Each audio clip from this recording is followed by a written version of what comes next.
2021, año por la recuperación del derecho a la educación. Hola queridos estudiantes, yo soy el profesor Zemberto Romero Ezera, docente de Comunicación y Lenguaje, y hoy en la clase de fortalecimiento vamos a avanzar el tema de la comunicación. Iniciamos.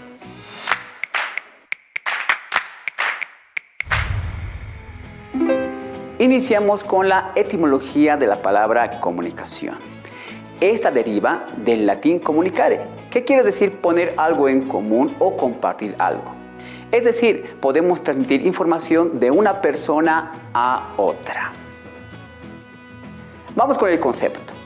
La comunicación es el proceso por el que se transmite e intercambia información entre dos o más personas. Es decir, vamos a compartir un conocimiento.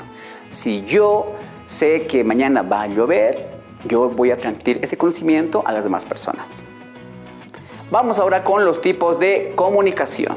Por el código comunicación verbal.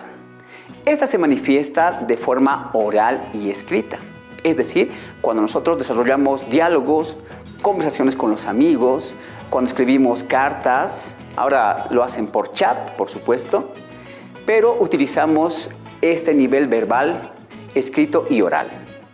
Sigue escribiendo la historia de mi pequeña travesura en la ciudad de La Paz. Por el código comunicación no verbal. Es la transmisión de mensajes a través de distintos lenguajes no verbales. Es decir, que podemos utilizar un lenguaje gestual, mímico, un lenguaje olfativo, un lenguaje de colores, etc. Y este tipo de lenguaje es percibido por distintos canales a través del receptor. Vamos con la comunicación intrapersonal, por la relación entre el emisor y el receptor. Este tipo de comunicación tiene un lugar en el mismo individuo, es decir, que la comunicación se entabla en una misma persona. Esto sucede cuando generalmente nosotros realizamos reflexiones, cuando comenzamos a analizar una situación, cuando comenzamos a concientizar, estamos solos en el cuarto o en la habitación. ¿Por qué me chaché ayer de la escuela? Creo que reprobaré matemáticas. Por la relación entre el emisor y el receptor, tenemos a la comunicación interpersonal. En este caso, existe un acto comunicativo que se desarrolla entre el emisor y el receptor. Esto quiere decir que existe una reciprocidad entre ambos interlocutores. El domingo del clásico se lo llevará el poderoso Bolívar. Estás mal. Ganará el Tigre como siempre, pues. Según la función de los interlocutores, tenemos a la comunicación unilateral, es decir, que es vertical. En este caso, no existe un intercambio de roles entre el emisor y el receptor. Solo va una dirección comunicativa, es decir, por ejemplo, podemos tener una novela escrita por algún autor, la leemos y al leerla nosotros podemos sacar diferentes criterios, pero no podemos dialogar directamente con el autor. Según la función de los interlocutores, tenemos a la comunicación recíproca. En este caso, el emisor y el receptor van a intercambiar roles.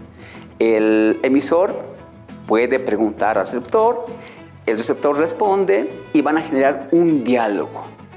Es decir, en este caso va a haber reciprocidad. Juguemos un partido de fútbol por 2 llauchas. Listo, te ganaré como siempre. Según la dirección del mensaje, tenemos a la comunicación grupal.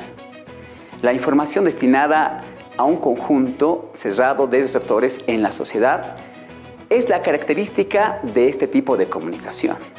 Por ejemplo, podemos lanzar a través de la tele una publicidad de comida vegetariana y está destinada solo a un público que gusta de este tipo de comidas. Según la dirección del mensaje, tenemos a la comunicación masiva. El mensaje está destinado a un conjunto abierto de receptores, es decir, a más población.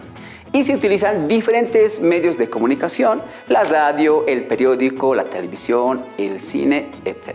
Vamos ahora con la comunicación directa, de acuerdo a la ubicación del receptor.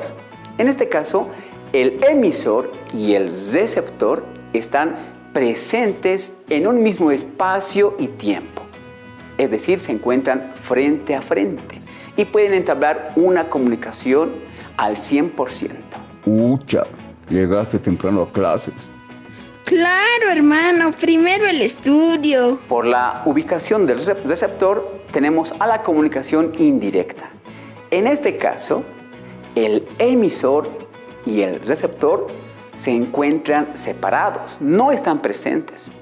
Esto sucede, por ejemplo, cuando nosotros podemos enviar un mensaje de chat por WhatsApp o un mensaje de Messenger, pero la persona, el destinatario, el receptor, no está presente. ¿Cómo es, bro? ¿Cuándo le cascamos unas tucumanas? Vamos ahora con los elementos de la comunicación. Tenemos para iniciar al emisor. Este es el sujeto o fuente que comparte la información o el mensaje. Es decir, es quien emite una información, un mensaje. Luego tenemos al receptor. Es el individuo que recibe el mensaje. En este caso, yo llegaría a ser el emisor y ustedes, los que están ahí escuchándome, llegan a ser los receptores. Papito, servite unas ricas salteñitas. Dame una salteña con harta llajua casera. El mensaje es la información que se pretende comunicar entre el emisor y el receptor. Es decir, el emisor va a codificar un mensaje y lo va a lanzar y emitir al receptor. Vamos con el contexto. Es el entorno o el ambiente donde se realiza el intercambio de información. Es decir, puede ser una plaza, puede ser el cuarto, la sala, el parque, cualquier lugar en el que dos personas o más están entablando un diálogo y una conversación. Vamos con el código. Son signos, sonidos, señas o símbolos que estructuran el mensaje. Es decir, el emisor va a nuevamente codificar un mensaje para que el emisor lo pueda decodificar. Asquiorquipanaya, Culiacanaka, Gilatanaka. Vamos con el canal. El canal es el medio por el cual se transmite el mensaje y está vinculado con nuestros sentidos. Por ejemplo, si nosotros vamos a escuchar una canción, el canal sería a través de las ondas sonoras y también llega a ser oral y auditivo. Vamos ahora con los ruidos en la comunicación. Se llama ruido, o también conocido como barrera, a aquella interferencia que se hace presente en un proceso comunicativo entre el emisor y el receptor. Es decir, este ruido va a perjudicar la comunicación. Tenemos al ruido ambiental, psicológico, fisiológico, semántico y técnico. El ruido ambiental. Son agentes externos naturales al entorno de la comunicación. Por ejemplo, si nos encontramos nosotros en un día nublado, va a comenzar a llover, va a haber truenos y nos va a ser muy difícil que podamos entablar una comunicación. Tendríamos que elevar la voz. En ese sentido, el ruido es ambiental. Señora, sáquemelo 2 fotocopias de mi carnet, por favor.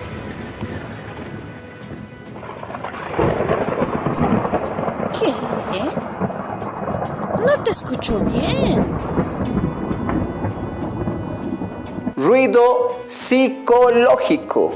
Se da cuando intervienen condiciones internas en uno de los interlocutores. Es decir, yo puedo estar presente en la clase de lenguaje, estoy sentado, el profesor me va a preguntar algo, pero yo no voy a poder responder ni voy a poder atender porque estoy pensando en otras cosas. Mi mente está en otro tiempo y espacio. Siempre es lo mismo contigo. Nunca me prestas atención. Ojalá no llueva, si no, mi ropa se va a mojar. Ruido fisiológico. Se hace presente un problema o dificultad en uno de los sentidos del emisor o el receptor. Y en alguna medida todos tenemos este ruido fisiológico. Por ejemplo, yo sufro de ruido fisiológico porque cuando me saco los lentes no puedo ver bien a largas distancias. Pero cuando me los coloco ya puedo distinguir muy bien las letras, los colores, los objetos, etc. No veo bien, pero creo que ese es el minibús que me lleva a mi casa. ¡Un ratito! ¡Voy a subir! Ruido semántico. El significado de una palabra o frase resulta desconocido para uno de los interlocutores. Es decir, en este ruido existen palabras que no podemos comprender, frases que no podemos entender. Y al no entenderlas, no podemos comprender todo el mensaje. A eso se llama ruido semántico. Colega del rubro comercial le informó que esta semana gozamos de asueto. ¿Qué has dicho? No te he entendido nada, pues. Y por último tenemos al ruido técnico. Son agentes modernos y relacionados con la tecnología cuya participación en la comunicación es limitada. ¿Qué quiere decir esto? Que si yo, por ejemplo, tengo un aparato tecnológico como un celular y voy a comenzar a chatear, a hacer llamadas, en algún momento la batería se va a agotar o mi crédito se va a terminar. Entonces ahí se hace presente el ruido técnico. Otro ejemplo, cuando utilizamos un flash para transmitir información y este flash tiene virus y por lo tanto perdemos la información. Se hace presente el ruido técnico. No, se me fue la señal de internet y se cortó la clase de Zoom. Y justo me tocaba exponer. Ahí está. Y recuerden, estudiantes, cuáles son los elementos de la comunicación. Tenemos al emisor, al receptor, mensaje, código, canal y contexto. También debemos recordar que un problema frecuente es el ruido psicológico. Muchas veces nosotros tenemos distintas dificultades y preocupaciones. O en algún caso estamos pensando demasiado en alguna actividad. Y cuando llegamos a un momento de conversación en la comunicación, no prestamos atención al emisor. Por otro lado, estudiantes, en el tema del código, díganme ustedes, ¿será una cifra secreta? ¿El código será incógnito? Pues no, el código es el idioma en la comunicación. En el ejemplo que dimos, el código es el idioma del Aymara. Esperemos que esta clase haya sido de mucho provecho y productividad para ustedes, estudiantes. Me despido con la frase del autor Peter Drucker que dice así: lo más importante en la comunicación es escuchar lo que no se dice. Hasta otra oportunidad. 2021, año por la recuperación del derecho a la educación. Bota la basura en su lugar. Educación para proteger la vida. Cuidemos el medio ambiente.